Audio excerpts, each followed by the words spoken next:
믿음이 강한 우리는 마땅히 믿음이 약한 자의 약점을 담당하고 자기를 기쁘게 하지 아니할 것이라.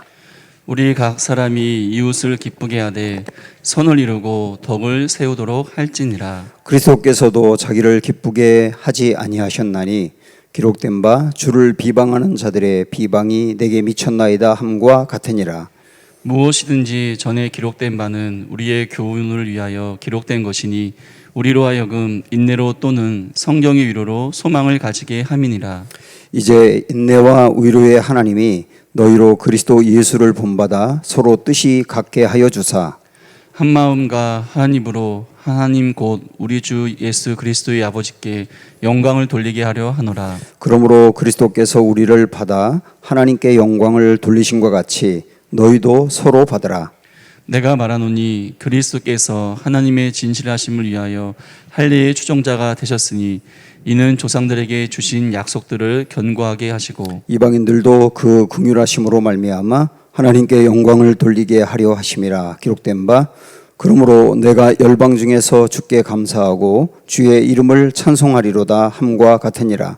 또 이르되 열방들아 주의 백성과 함께 즐거워하라 하였으며 또 모든 열방들아 주를 찬양하며 모든 백성들아 그를 찬송하라 하였으며 또 이사야가 이르되 이새의 뿔이 곧 열방을 다스리기 위하여 일어나시는 이가 있으리니 열방이 그에게 소망을 두리라 하였느니라. 같이 읽습니다. 소망의 하나님이 모든 기쁨과 평강을 믿음 안에서 너희에게 충만하게 하사 성령의 능력으로 소망이 넘치게 하시기를 원하노라.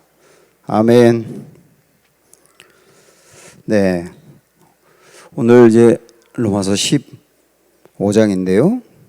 사실 16장은 마지막으로 인사말이 들어가 있기 때문에 15장이 바울이 강조하는 마지막 말씀이라고 이제 할 수 있습니다. 이 15장은 이렇게 보시는 게 좋습니다. 지금까지 바울은 로마서 앞부분부터 복음으로 의로워져서 구원받은 백성들 그 길을 쭉 얘기했고요. 그 다음에 12장으로 넘어와서 그때부터는 복음으로 새로워진 사람들이 어떻게 살아야 되느냐 이런 얘기를 해왔잖아요. 그러니까 복음으로 새로워진 사람이 살아가는 것을 복음으로 살아간다 그렇게 말할 수가 있습니다. 복음으로 살아간다. 복음으로 살아간다 이 말은 복음을 만난 사람들이 복음 중심으로 살아간다 그 얘기죠. 그것을 15장에서는 두 가지로 이야기하고 있습니다. 복음으로 살아가는 두 가지. 하나는 하나됨을 말합니다. 하나됨. 그리고 두 번째가 복음 전파. 이 두 가지가 복음으로 살아가는 모습이다. 이게 15장이라고 여러분 이해를 하시면 돼요. 그 중에 오늘 우리는 하나됨에 대해서 1절부터 13절까지 보도록 하겠고, 다음 주는 14절부터 마지막까지 복음 전파에 대해서 이렇게 보려고 합니다. 여러분께서도 이 15장을 이렇게 분석해서 나눠보시면 좋겠고요. 자, 이제 우리 1절부터 보겠는데 그 전에 오늘 우리가 다루려고 하는 게 하나됨이라 그랬죠. 하나됨. 사실 교회 안에서 하나되라 굉장히 많이 듣는 이야기고 우리가 또 도전을 받는 이야기이기도 한데 또 가만히 생각을 해보면 하나됨과 관련해서 두 가지 고민이 있어요. 첫째는 교회가 꼭 하나 되어야 되느냐. 원래 사람들이 모여 사는 곳이 갈등이 많고 또 갈등이 많다는 게 또 이렇게 성장도 되고 발전도 되기 때문에 꼭 하나 되어야만 하느냐 이런 이제 질문이 하나 생기고 두 번째는 진짜 우리가 하나 될 수 있을까? 이런 질문도 또 하나 생기는 게 사실이거든요. 저도 이제 목회를 쭉 해가면서 교회가 온전히 이제 하나 되기를 원하는 마음으로 이렇게 설교도 하고 교육도 하고 또 이끌어가기도 하지만 이 참 하나됨이 쉽지가 않더라고요. 실질적으로 그렇지 않습니까? 실질적으로 쉽지 않고 또 이단 같은 데 보면 이단만큼 하나 된 데가 또 없어요. 아주 일사불란하게 하나가 되어 있거든요. 이단은. 근데 거기 또 완전히 하나가 된 게 또 문제가 된단 말이죠. 그러다 보니까 꼭 하나가 되어야 되느냐, 그리고 하나가 될 수 있느냐, 뭐 이런 이제 고민이 생기는 게 사실이지만, 그러나 우리 신앙생활의 표본과 표준은 항상 성경 말씀이거든요. 그런 맥락에서 우리 요한복음 17장에 있는 말씀을 좀 먼저 보고 오려고 합니다. 앞으로 조금 가셔서 요한복음 17장 20절부터 보세요.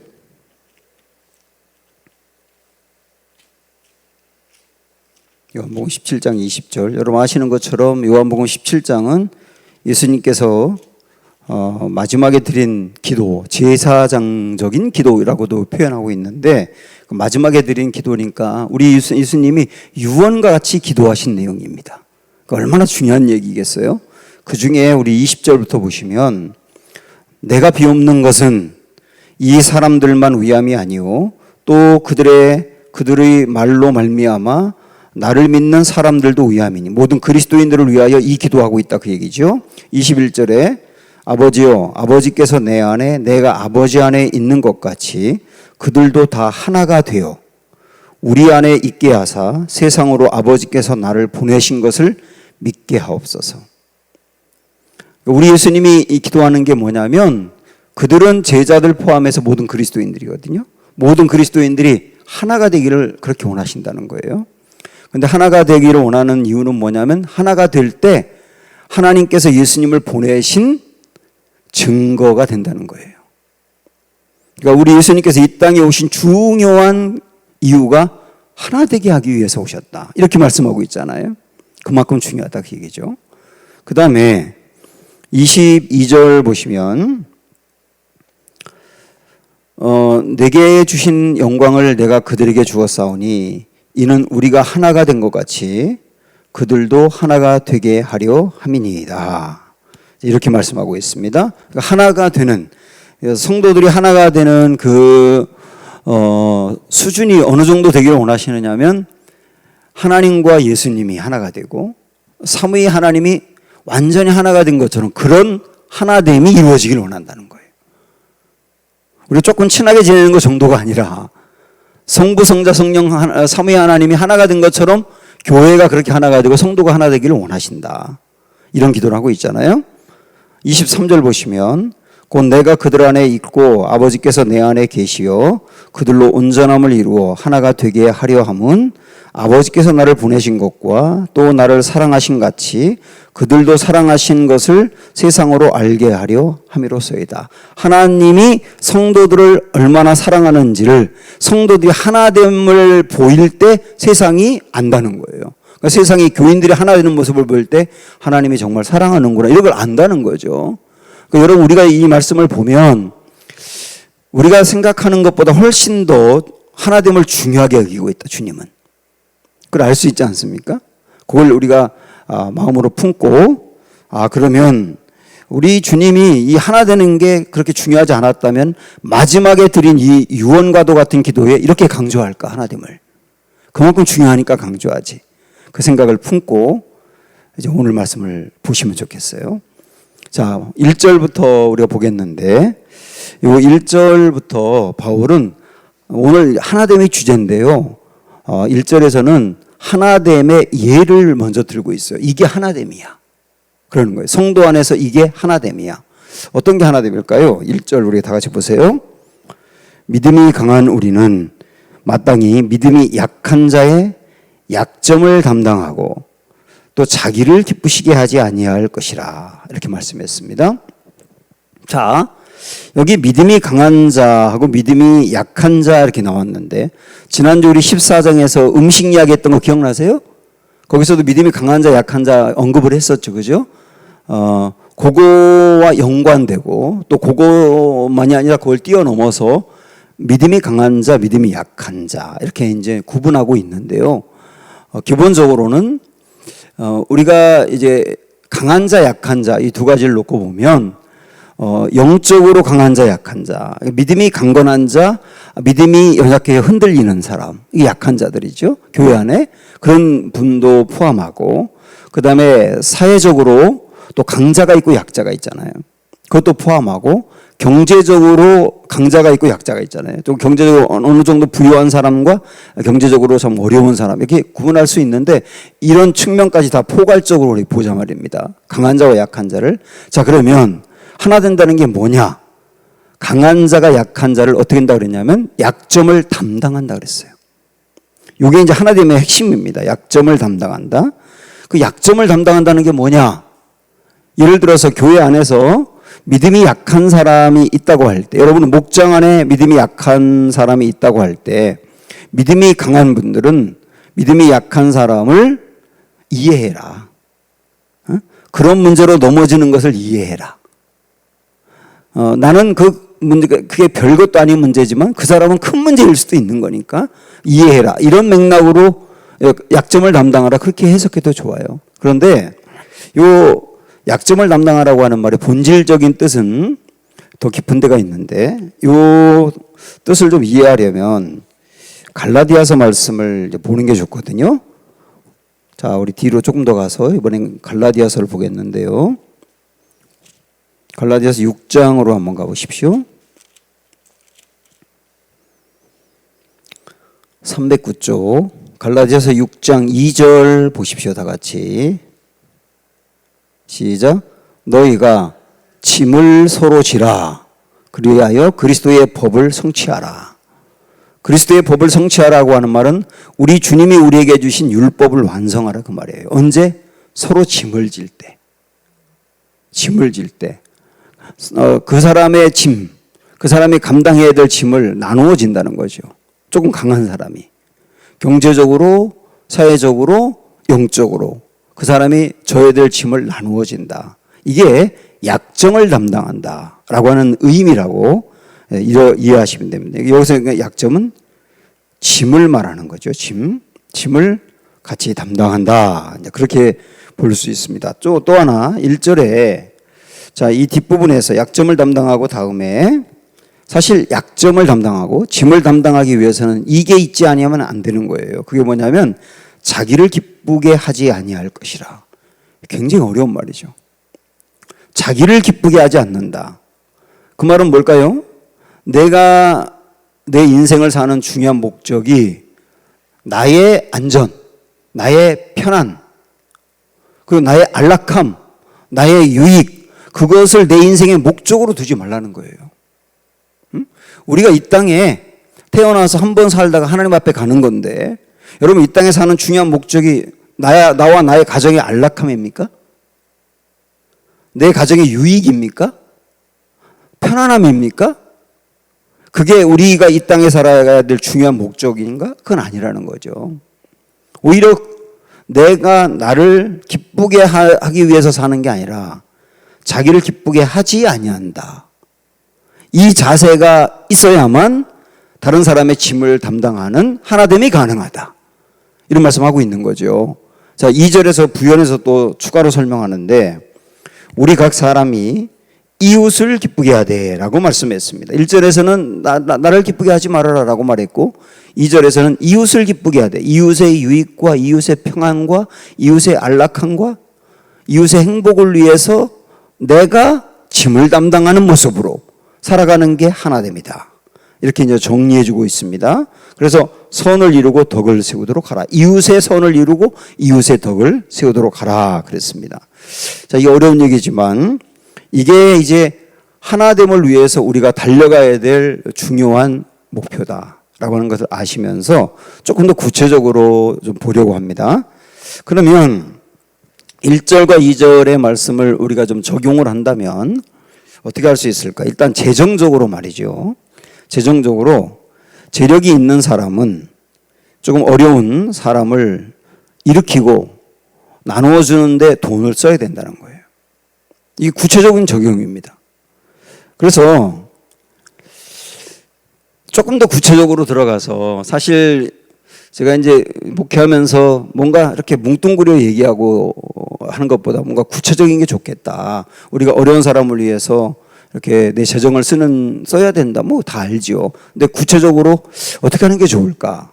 이렇게 이제 고민하다가 제가 이전에 어떤 책을 보면서 신명기에서 정확하게 어떻게 하는 게 마땅한 것인지를 알려준 말씀이 있다는 걸 깨달았어요. 그래서 신명기 말씀을 보니까 우리의 기준이 좀 생기겠다는 생각이 듭니다. 그 신명기 말씀 한번 볼까요? 일단 14장입니다. 신명기 14장 28절부터 30절까지 29절까지 참. 자, 여기 잘 이해를 하셔야 됩니다. 일단 보세요. 28절 매 3년 끝에 그 해 소산의 10분의 1을 다 내게 다 내어 내 성읍에 저축하여 너희 중에 분깃이나 기업이 없는 레위인과 내 성중에 거류하는 객과 고아와 과부들이 와서 먹고 배부르게 하라. 그리하면 내 하나님 여호와께서 내 손으로 하는 범사에 내게 복을 주시리라. 자, 이 말씀입니다. 매 3년 끝에라고 되어 있거든요. 그러니까 이 쉽게 말씀드리면 무슨 얘기냐면 3년이면 몇 개월이에요? 36개월이죠. 36개월에 36분의 1. 36분의 1. 그거는 내 몫이 아니고 그것은 가난한 자, 과부, 고아 등 어려운 사람들을 위해서 써야 될 돈이라는 겁니다. 이 말씀은. 그래서 이거 36분의 1이라고 하는 건 좀 애매하잖아요. 그래서 이걸 더 구체적으로 저는 어떻게 받아들였냐면 한 달이 30일이니까 한 달 중에 하루, 한 달 중에 하루분은 그거는 내게 아니다. 이렇게 받아들인 거예요, 저는. 이 말씀을 근거로. 그래서 구체적으로 제가 한 달 동안 받는 어떤 그 사례비, 월급, 그 중에 하루분, 30분의 1이죠. 그 하루분은 그거는 내게 아니니까 그거는 어려운 사람들, 그런 사람들을 흘려보내자. 이렇게 딱 정하고 나니까 그걸 안 순간부터 그 다음에 그거를 저는 이제 선교헌금, 그 다음에 장학헌금, 뭐 구제 같은 걸 이렇게 위해서 그렇게 나가게 되더라고요. 이게 좀 구체적이기 때문에 또 말씀에 근거한 것이고, 그래서 더 많이 버는 분들은 더 많이 번 데서 조금 더 가난한 이들을 위해서 흘려보내는 거고, 적게 버는 분들은 적게 버는 데서 흘려보내는 거고, 이렇게 하는 게 주님의 마음이다. 주님의 마음이다. 한번 여러분들이 구체적으로 어떻게 하면 좋을지 한번 참고하라고 말씀을 드렸습니다. 자, 다시 오늘 말씀으로 와서 지금 우리는 하나됨을 위해서 약한 자의 약점을 담당하라. 짐을 져라. 그리고 나 자신을 기뻐하는 것이 아니라 이웃의 기쁨을 위해서 살라. 이 말씀을 좀 어떻게 적용할까를 보고 있는데요.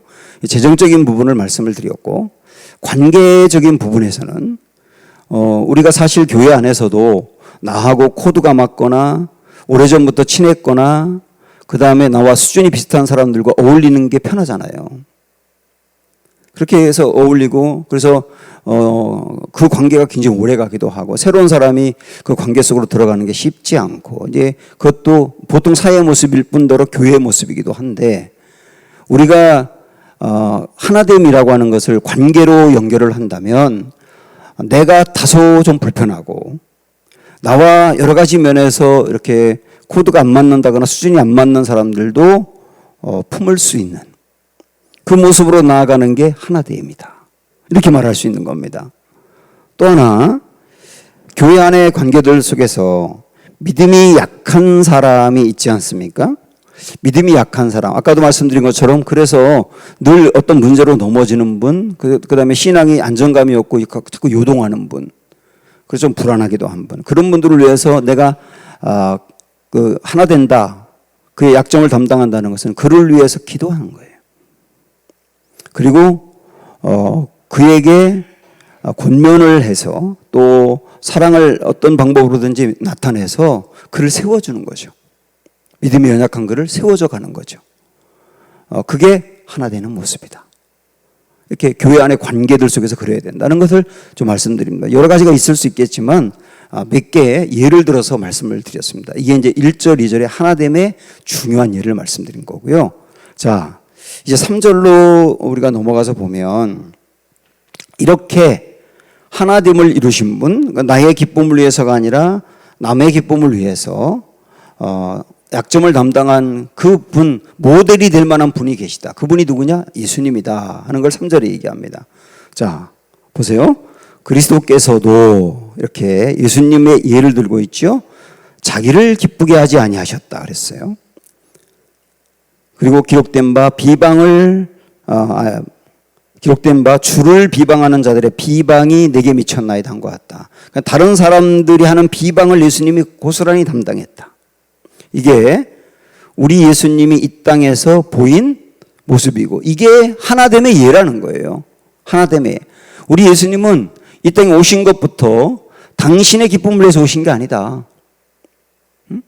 당신의 기쁨을 위해서라면 이 땅에 오실 이유가 없죠. 하나님 나라 계신 게 훨씬 더 기쁜 일이니까. 이 땅에 오신 것 자체가 다른 사람의 기쁨을 위해서 오셨다. 그래서 다른 사람의 기쁨이 구원받아야 되는 거기 때문에 최고의 기쁨은 그 기쁨을 위해서 당신의 목숨을 아예 내놓는 인생을 사셨다. 비방도 다 받으시면서 이게 우리 예수님의 삶이었다는 것을 모델로 제시하고 있는 거예요. 그 다음에 네 번째, 이제 4절로 가면 여기서 성경 이야기를 하고 있는데 3절은 그리스도를 모델로 삼았고 4절은 성경 이야기를 하는데 이게 오늘 말씀이 조금 어려운 거는 4절에 성경 이야기를 하면서 성경을 이제 인용해 가고 있는데요. 이게 이제 구체적인 인용은 9절, 10절, 11절, 12절 이렇게 인용하지만 그 앞부분에서도 성경과 관련된 이야기를 하고 있어서 우리가 이렇게 정리하면 됩니다. 하나됨을 이야기하는데 하나됨의 모델은 예수님이다. 그리고 성경에서도 강조했다. 이렇게 이제 풀어나가고 있는 겁니다.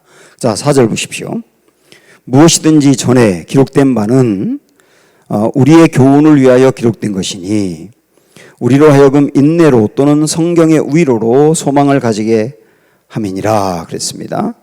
자, 이게 성경 이야기를 한단 말이죠. 4절은 성경 이야기인데 먼저 이제 성경에 대해서 여기 앞부분에 보면 무엇이든지 전에 기록된 바는 이 성경에 미리 기록된 걸 얘기한다는 겁니다.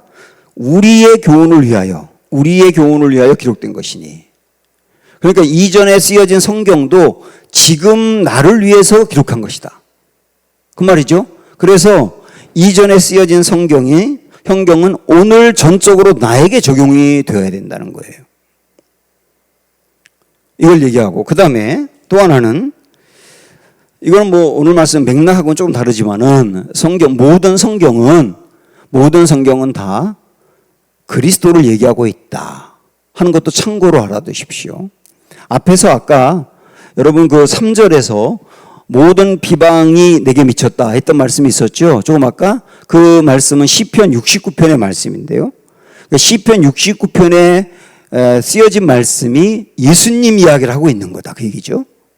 그 이야기가 예수님 이야기를 하고 있는 거다. 그래서 시편 69편을 볼 때는 시편 69편만 볼 게 아니라 예수님과 연관해서 보아야 된다. 이처럼 우리 예수님도 엠마오로 가는 두 제자들과의 대화 속에서 무슨 말씀하셨느냐면 모든 성경은 다 나에 대해서 말하고 있다.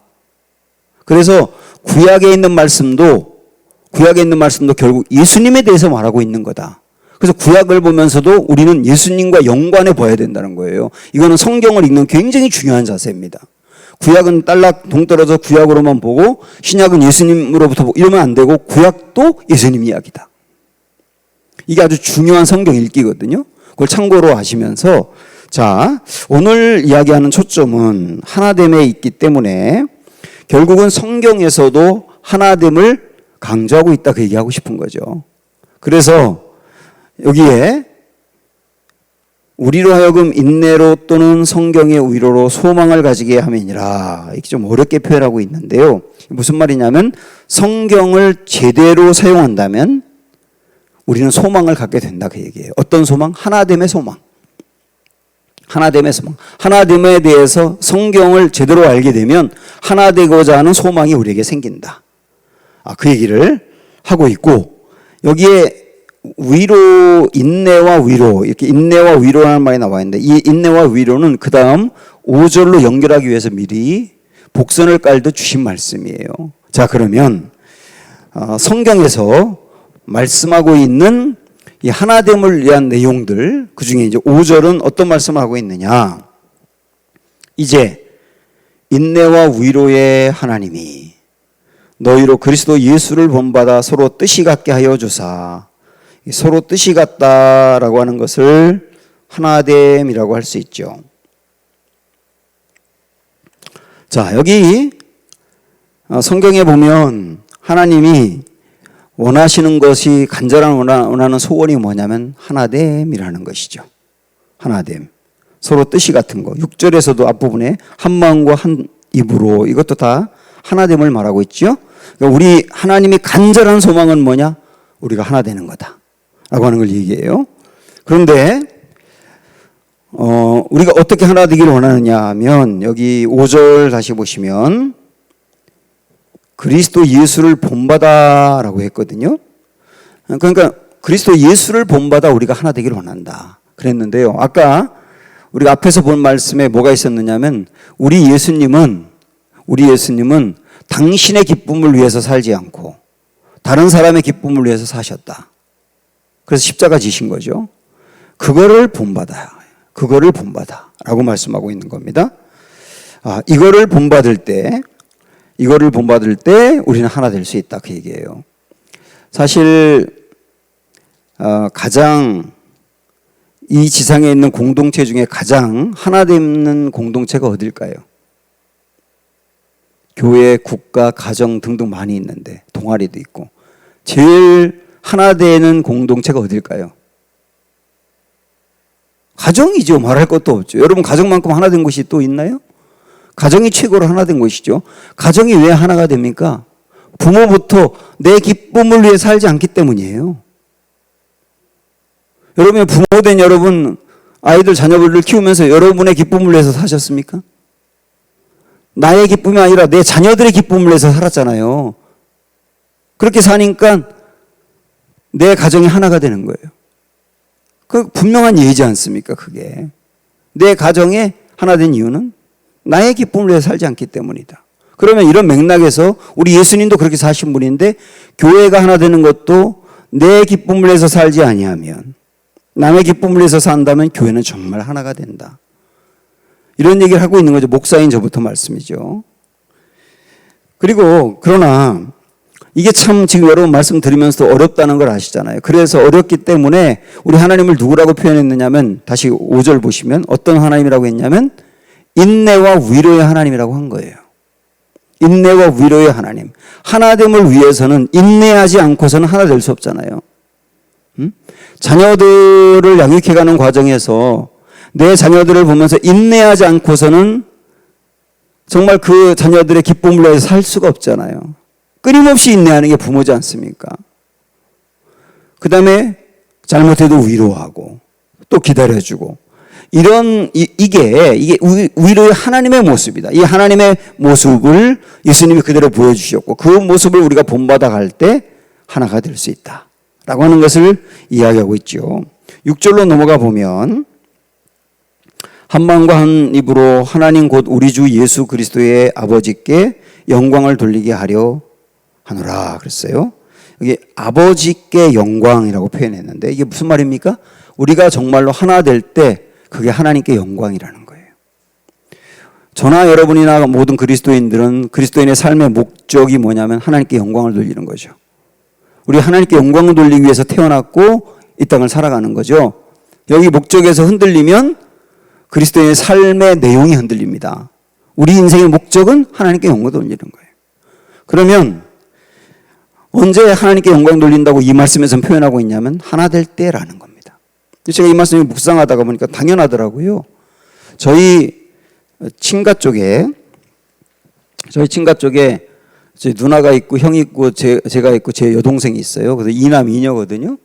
근데 저희 그 이남 이녀 우리 남매들은 정말로 친합니다. 그리고 하나 되고 갈등이 없을 수는 없지만 이 갈등이 표현돼 가지고 불편했던 적이 단 한 번도 없었고 서로 용납하고 이해하고 정말로 뭐 다른 집은 제가 뭐 잘 모르기 때문에 근데 우리 집은 우리 집만큼 이렇게 하나 된 집이 있을까 이런 생각이 들 정도로 하나가 돼 있어요. 우리 부모님은 그 모습을 볼 때 최고로 기쁜 거예요. 만약에 우리 각각 자녀들이 부모님께 돈도 많이 드리고 잘하는데 우리 형제들 간에 하나가 안 됐다. 그럼 어떨까요? 돈을 많이 주니까 좋긴 할 텐데. 그러나 돈을 많이 주더라도 형제 간에 하나가 안 됐을 때 그 부모의 마음은 기쁨이 없는 거죠. 부모의 정말 기쁨은 형제 간에 하나가 되는 거거든요. 그게 영광 돌리는 거예요. 그러니까 하나님께 영광 돌린다 그 말은 우리가 다르게 이해하면 하나님께 기쁨을 드린다거든요. 하나님께 기쁨을 드린다. 언제 하나님은 기쁘냐? 오늘 말씀에 이렇게 말씀하고 있는 거예요. 하나 될 때.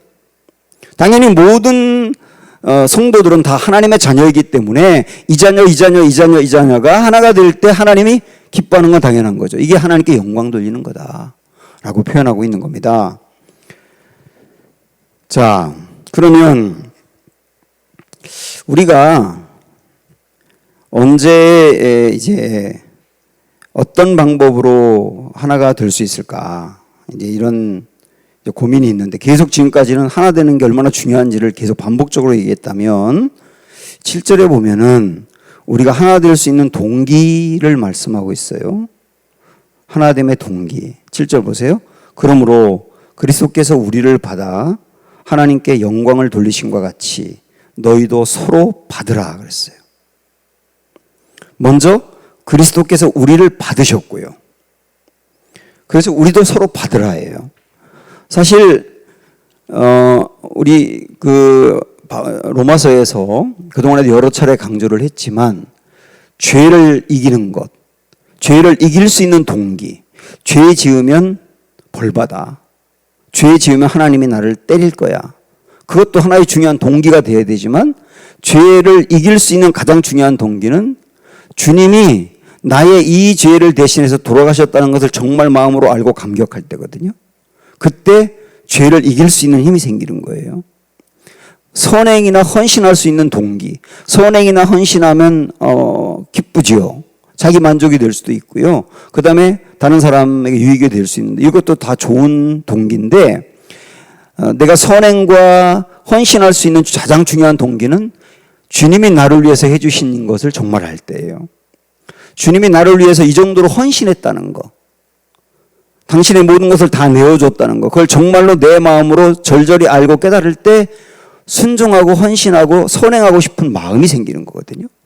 똑같은 맥락으로 우리가 하나 되는 것의 동기도 하나님이 이렇게 하나 되라고 했으니까 의무와 책임으로 내가 교회 이렇게 오래 다니고 교회 중요한 직분인 중직이니까 교회 하나됨이 필요해. 이렇게 하는 것도 필요한 동기는 될 수 있지만 가장 중요한 동기는 이거라는 겁니다. 7절.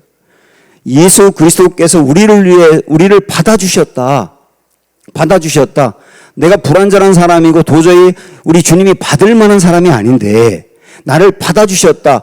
어느 정도로 받아주셨느냐? 나를 위해 대신 당신의 목숨을 내어줄 정도로 나를 받아주셨다. 이걸 정말로 아는 사람은 서로 받게 된다는 거죠. 다른 사람을. 서로 받게 된다는 거죠. 그래서 모든 것의 동기는 아름다운 삶의 모든 동기는 사실 십자가에서 나오는 거예요. 정말로 십자가가 우리 안에 살아있고 생동감 있고 우리에게 감격을 줄 때. 그래서 십자가는 구원받기 위해서만 필요한 게 아니라 그리스도인을 아름답게 살기 위해서 늘 십자가가 필요하다. 이렇게 볼 수 있는 겁니다. 자, 그러면 7절까지 그렇게 봤는데 예수님 당시에 바울이 이 말씀을 쓰고 있는 이때도 마찬가지지만 가장 하나 되기 어려운 사람들이 누굴까요? 이 시대에 가장 하나 되기 어려운 사람들 누굴까요? 유대인과 이방인이죠. 유대인과 이방인. 절대로 하나 될 수 없습니다. 유대인들은 이방인과 식사도 같이 하지 않아요. 식사를 같이 하는 건 율법을 어겼다고 생각해요. 부정해졌다고 생각해요. 이방인들과 함께 말 섞는 것도 좋아하질 않아요. 지금도 이스라엘에 가면 성지순례 가신 분들은 아시지만 지금도 유대인들이 사는 지역하고 팔레스타인 사람들 그 사람들이 사는 지역하고는 정확하게 구분이 돼 있어서 담이 엄청 높아요. 절대로 여기 넘어오지 말라는 거. 당신들과 섞이고 싶지 않아. 이게 유대인의 교만이기도 하고 그들이 나름대로 그게 신앙적인 모습이라고 생각을 하거든요. 그래서 유대인과 이방인 그러면 우리가 상상할 수 없을 정도로 하나 될 수 없는 사람들입니다. 자, 이제 이방인과 유대인의 이야기를 8절부터 하는데 이 이야기를 왜 하느냐면 이런 얘기입니다.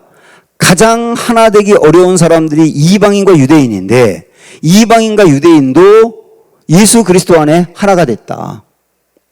그렇다고 한다면 하나 되지 못할 사람이 없다. 이방인과 유대인도 하나가 되었는데 하나 되지 못할 사람이 누가 있겠느냐? 그 이야기를 하려고 하는 겁니다. 자, 8절 보시면 내가 말하노니 그리스도께서 하나님의 진실하심을 위하여 할례의 추종자가 되셨으니 이는 조상들에게 주신 약속들을 경고하게 하시고 우리 바울 선생님이 참 글을 어렵게 쓰셔가지고 냉큼 이해가 안 돼요. 여기 보면 할례의 추종자라고 했는데 이게 오해가 될 만한 내용이죠. 우리 예수님이 할례의 추종자인가? 할례의 추종자라고 하는 말은 여러분 할례 받지 않으면 절대 안 됩니다. 반드시 할례 받아야 됩니다. 그렇게 해야지 할례의 추종자잖아요. 근데 우리 예수님 그러지 않았잖아요. 여기 이제 할례의 추종자라고 하는 말은 할례는 유대인을 말하는 겁니다. 상징적으로 유대인이 제일 중요하게 여기는 것 중에 하나가 할례잖아요. 유대인을 상징적으로 말하는 것이고 추종자라는 말은 종이라는 뜻인데 그러니까 우리 예수님이 유대인의 종이 되었다. 구약에 약속한 대로 유대인을 선민으로 우리 주님이 하나님이 부르시고 약속한 대로 우리 예수님이 유대인으로 오셔서 유대인의 종이 되어 그들을 위하여 돌아가셨다 그 얘기예요. 8절은 그 이야기를 여기서 하고 있는 겁니다. 그러니까 오해하지 마시고 8절 그럼 간단하게 말씀드리면 유대인의 종이 되어 유대인을 위해 돌아가셨다. 자, 그럼 9절은 뭘까요? 이방인 얘기가 나오겠죠. 이번에는 자, 이방인들도 그 긍휼하심으로 말미암아 하나님께 영광을 돌리게 하려 하심이라. 우리 예수님은 유대인들을 위해서만 돌아가셨느냐? 아니다. 이방인들을 위해서도 돌아가셨다. 이 이야기를 하는 거죠. 그래서 유대인과 이방인을 위해서 예수님이 돌아가셔서 자, 유대인이 예수님을 믿는다면 예수님의 피를 받은 사람이고 이방인이 예수님을 믿는다면 이방인도 예수님의 피를 받은 사람이고 이방인이나 유대인이나 둘 다 예수님을 믿는다면 한 피 받아 한 몸 이룬 관계다. 그래서 이방인이든 유대인이든 예수 그리스도의 십자가를 정말 믿는 사람은 온전히 하나가 되게 돼 있다. 왜? 형제니까. 이런 논리로 얘기하는 거죠. 그래서 에베소서 2장 찾지는 않겠지만 에베소서 2장에서 예수 그리스도의 그 십자가의 은혜로 우리 모두가 구원받았다는 걸 강조하다가 14절로 넘어가면 예수님의 그 십자가가 막힌 담을 헐었다는 말씀이 나와요. 막힌 담을 헐었다. 누구와 누구의 막힌 담이냐? 유대인과 이방인의 막힌 담을 헐었다. 그리고 둘이 하나가 되게 했다. 그 십자가를 정말 마음으로 받아들이는 사람은 구원뿐만이 아니라 절대로 하나 될 수 없는 관계까지도 하나 되는 단계로 나아간다는 거야. 여기까지 간다. 이걸 이제 강조하고 있는 거죠. 그래서 다시 말씀드리지만 맞아. 이방인과 유대인이 십자가의 은혜로 온전히 하나가 되었다면 정말 십자가의 은혜로 구원받은 우리들은 하나 되지 못할 사람이 없는 거다.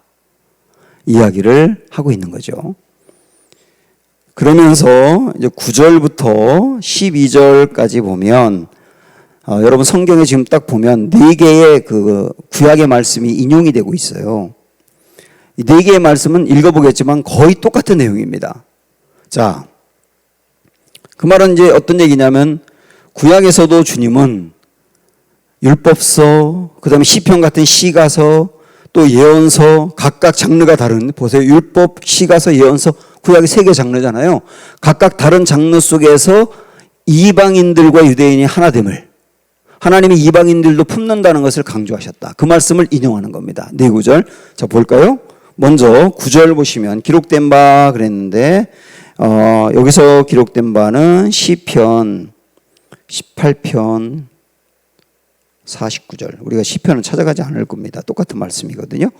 자, 뭐라고 기록됐냐면 그러므로 내가 열방 중에서 주께 감사하고 주의 이름을 찬송하리로다 이렇게 나왔는데 열방 이렇게 나오면 여러분은 뭐라고 이해하시면 되냐면 이방 이렇게 이해하시면 돼요. 이방. 열방은 이방을 얘기하는 겁니다. 모든 이방 지역도 다 주께 나와 주께 감사하고 찬양하기를 원하신다 그 얘기예요. 하나님은. 시편의 말씀이죠. 10절에 보면 또 이르되, 이번에 이르되라고 한 거는 율법서에 있는 신명기 32장 43절. 율법서에도 이런 말씀이 강조되고 있어요. 또 이르되 열방들아 주의 백성과 함께 즐거워하라. 주의 백성은 유대인이죠. 이 모든 이방인들아 유대인과 함께 즐거워하라. 그게 하나님의 뜻이다. 이렇게 율법서에 얘기하고 있단 말이에요. 그 다음에 11절에 보면 또 이번엔 또 나오는 말씀은 뭐냐면 시편 117편 1절. 역시 시편의 말씀인데요. 뭐라고 했냐면 모든 열방들아 이방들아 주를 찬양하며 모든 백성들아 그를 찬송하라. 똑같은 말씀이 반복되고 있죠. 시편에 또 나왔다 이거예요. 자, 12절 보면 또 이번엔 이사야 말씀이라고 나와 있네요. 이사야 11장 10절입니다. 이사야 11장 10절. 뭐라고 했느냐면 이새의 뿌리 곧 열방을 다스리기 위하여 일어나시는 이 누굴 얘기합니까? 이새의 뿌리니까 메시아를 얘기하는 거죠. 그리스도를 얘기하는 거죠. 그리스도가 열방을 다스리기 위하여 이방을 다스리기 위하여 일어나셨다. 그러면서 열방이 그에게 소망을 두리라 하셨느니라. 여러분 보면 거의 지금까지 언급한 네 구절이 똑같은 내용이죠. 하나님의 뜻이 뭐냐? 하나님의 소망이 뭐냐? 모든 열방이 모든 이방이 유대인과 함께 하나님을 찬양하는 날이 오기를 원한다. 하나 되기를 원한다. 그 얘기죠. 이 네 구절을 보면 보세요. 시편에 있는 말씀 두 구절과 율법서에 있는 말씀 한 구절과 예언서에 있는 말씀 한 구절. 그러니까 그 세 장르는 구약 전체에서 그 말이에요. 구약 전체에서 하나님이 반복적으로 강조한 게 뭐냐? 모든 이방인과 유대인이 하나가 되어 하나님을 찬양하는 거다. 이 이야기를 한 겁니다.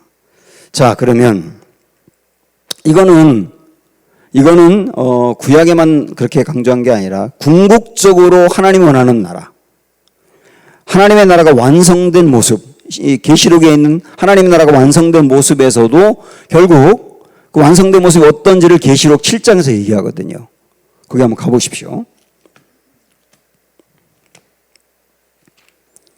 지금 우리는 이방인과 유대인, 절대로 하나가 될 수 없는 이방인과 유대인이 하나가 되어서 하나님을 찬양하고 하나님께 감사하는 그 하나님의 꿈을 보고 있어요. 구약에서도 그랬고 또 예수님도 말씀하셨고 바울도 얘기했고 이제 마지막 신약에 있는 완성된 하나님의 나라는 어떤 곳이냐 할 때 7장 9절 보세요. 9절. 이 일 후에 내가 보니 천국에 있는 모습을 본 겁니다. 각 나라와 족속과 백성과 방언에서 아무도 능히 셀 수 없는 큰 무리가 나와 흰옷을 입고 손에 종려나무를 들고 종려가지를 들고 보좌 앞과 어린 양 앞에 서서 큰 소리로 외쳤다 그 얘기죠. 여기에 보면 천국에 있는 사람들을 어떻게 표현하고 있냐면 각 나라와 족속과 백성과 방언이라고 되어 있어요. 방언이라는 말은 각각 다른 언어를 쓰는 사람들 그런 얘기입니다. 각각 다른 언어를 쓰는 사람들, 각각 다른 나라 사람들, 각각 다른 피부가 다른 민족 사람들, 같은 문화를 갖고 있는 사람들, 그 다음에 각각 다른 언어를 쓰는 모든 세계의 사람들이 다 모여 있는 곳이 하나님의 나라더라. 그렇잖아요. 결국 하나님 원하는 나라는 뭐냐? 모든 열방이 유대인과 함께 하나님의 나라에서 하나님을 찬양하는 걸 원한다. 그러니까 얼마나 주님이 하나됨을 원하시는지를 이 대목을 통해서도 볼 수가 있죠. 이게 주님의 꿈이다 라고 하는 겁니다. 우리 이제 마지막 13절 보면 소망의 하나님이라고 하나님을 소망의 하나님이라고 표현하고 있습니다. 소망의 하나님이 모든 기쁨과 평강을 믿음 안에서 너희에게 주사 충만하게 하사 성령의 능력으로 소망이 넘치게 하시기를 원하노라. 이렇게 이제 오늘 말씀을 끝내고 있는데요. 이 말씀은 아주 간단하게 말씀드리면 이런 얘기입니다. 하나님의 소망이 지금까지 이야기한 거로 볼 때 뭐냐? 하나님의 소망은 하나됨이다 이거예요. 하나됨. 이게 하나님의 소망이다. 그리고 하나님의 소망은 또 있다. 우리가 그 하나님의 소망 품고 하나 되기를 원하는 거다. 하나님의 소망은 뭐냐? 하나됨이다.